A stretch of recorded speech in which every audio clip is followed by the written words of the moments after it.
Here at Just Hockey, there are many top-end sticks. They're all based on brand, style, design, weight and construction. You can take in consideration the handle and your grip.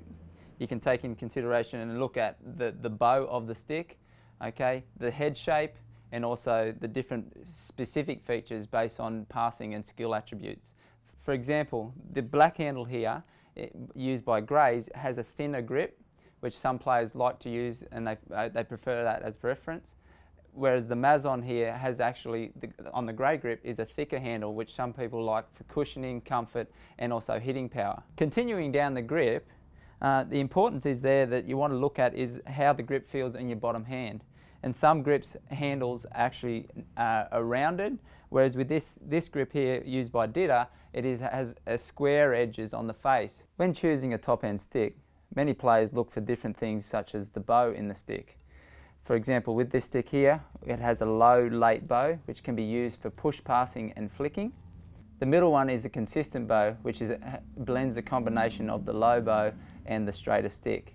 Some players like to choose this stick as it offers versatility because it offers both extremes from each of the other sticks.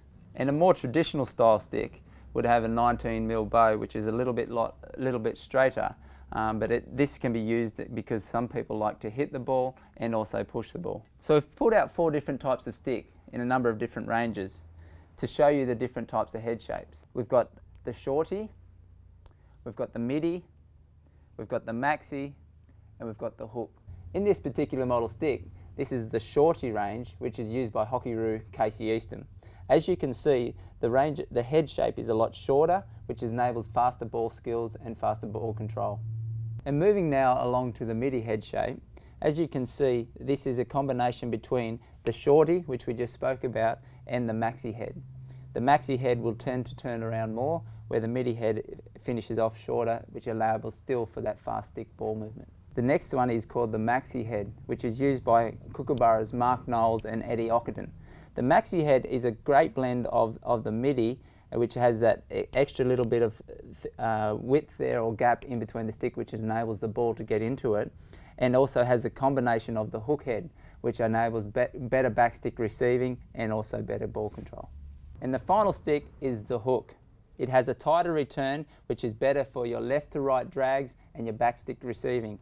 As you can see, it is much tighter compared to any other of the head ranges. And this stick is used by Hockey-Roo, Jade Close, and Kookaburra Des Abbott. The next part to consider when choosing a top-end stick is the composition.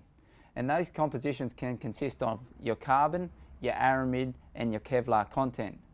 From the top end, you'll be looking potentially at the carbon, which is for power and hitting power of the ball, whereas versus if you've got more Kevlar content, you'll look to have a lot more feel and control on the ball. The challenge is for stick manufacturers is to get the right blend so that you have the hitting power with the high carbon content, but also the correct feel on the ball. With this stick here, the Blackmagic 360, it has 95% carbon and 5% Kevlar. So therefore you're going to get the high power with the carbon content being super high, and then the Kevlar contact, which will give you the feel on the ball. That carbon content can be distributed throughout the stick, but with the Kevlar, they look to possibly put that on the face of the stick, which gives you better feel and control of the ball. The Blackmagic V3 has 92% carbon and 5% Kevlar and 3% Xylon. So that's a different mix and a different blend in the fusion technology. In the last range of sticks in the top end, we look at different carbon Kevlar content. We range from 75% carbon with 25% Kevlar to 80% carbon with 20% Kevlar to a 90% carbon to a 10% Kevlar. This blend is therefore suited to players that look to have a lot more feel in the game. The higher the Kevlar content, the more feel on the ball and therefore more control when receiving and also dribbling. So I hope that's a help to you when you're looking to buy a top end stick for your next game of hockey. Jump in and see the boys at Just Hockey and they can support you and give you the right advice.